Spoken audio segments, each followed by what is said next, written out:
बिस्मिल्लाहिर्रहमानिर्रहीम। अस्सलाम वालेकुम student. Math 101 assignment number 1 upload कर दी गई है, जिसके 10 मार्क्स हैं और 13 नवंबर को ये सबमिट होनी है। इसके फ़र्स्ट ऑफ़ ऑल इसके हम रीड ऑफ इंस्ट्रक्शन देख लेते हैं। ये फ़र्स्ट 10 लेक्चर में से दी गई है और ये MS वर्ड पे अपलोड होनी है, LMS पर ही अपलोड होनी है, यानी MS वर्ड पे राइट करके LMS पे अपलोड होनी है और ईमेल के ज़रिए ये एक्सेप्ट नहीं होगी। अगर इररेलेवेंट असाइनमेंट दी गई तो रिज़ल्ट ज़ीरो होगा। नेक्स्ट अब इसके क्वेश्चन देख लें। इसमें 2 क्वेश्चन दिए गए हैं। फर्स्ट क्वेश्चन जो है x² - 9 is equal to x-3। अब इसमें डिस्कस करनी है ऑल वैल्यू ऑफ x की ऑल वैल्यू को डिस्कस करना है कि x की कितनी वैल्यू आती हैं। नेक्स्ट हमारे पास फंक्शन दिया गया है f(x) एंड g(x). इसको ये हमारे पास क्या है, कंपोजिट फंक्शन। हमने इसमें फाइंड करना है कंपोजिट फंक्शन एंड फाइंड उस जो कंपोजिट फंक्शन आएगा उसकी फिर डोमेन भी फाइंड करनी है। अब आते हैं इसके सॉल्यूशन की तरफ। फर्स्ट क्वेश्चन जो है वो हमारे पास क्या था, x² - 9 is equal to 9। First of all हमने ये जो माड है ये हमने ख़त्म करना है। जब माड ख़त्म करेंगे प्लस और माइनस की वैल्यू आ जाएंगी, तो ये 2 कंडीशन हो जाएगी। प्लस की एक साइड पर लिख लेंगे और माइनस की हमने एक साइड पर लिख ली हैं।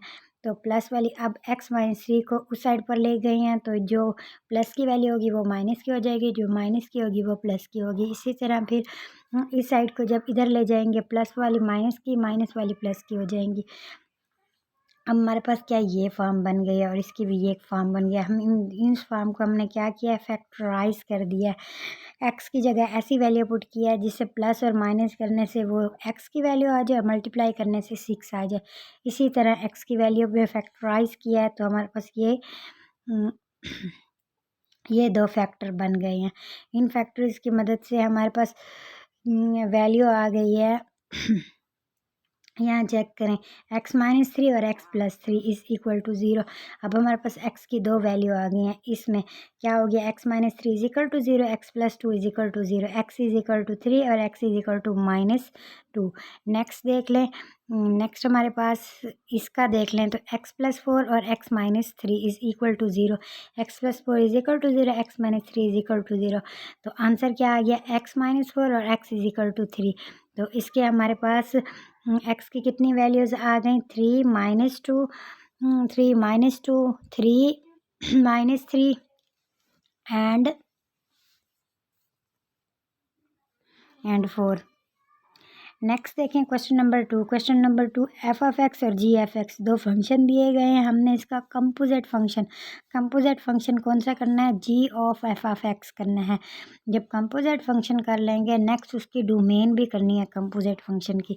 g ऑफ f(x) क्या होता है, g f की वैल्यू, यानी f जो की वैल्यू जो होती है वो x में शुमार होती है। तो हमारे पास क्या f की वैल्यू f(x) 4x⁻1/3। तो अब जी हमारे पास क्या था, जी की जो वैल्यू थी उसके अंदर ये x की वैल्यू पुट कर देनी है।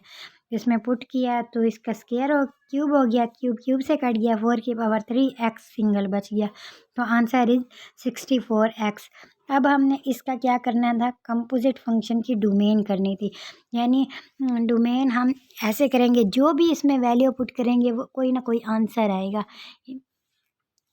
तो इसका क्या होगा, अगर हम नेगेटिव इन्फिनिटी करते हैं तो -2 करते हैं -2। तो इसी तरह हम 1 करते हैं तो कोई भी मतलब डिफरेंट आंसर आते जाएंगे। कोई मतलब ये 0 भी करते हैं तो 0 हो जाएगा। तो इसका राइट आंसर क्या होगा, 0 से इन्फिनिटी। ये भी हो सकता है -इन्फिनिटी टू इन्फिनिटी, यानी x क्या ग्रेटर है 0 से, x जो बिलोंग करेगा r से, यानी r में सारी वैल्यू आ जाएंगी। तो ये हमारे पास क्या है, इसकी डोमेन है।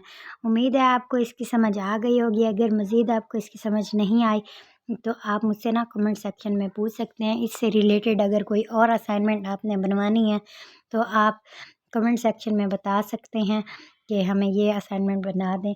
नेक्स्ट मिलते हैं अगले वीडियो के साथ। अल्लाह हाफिज़।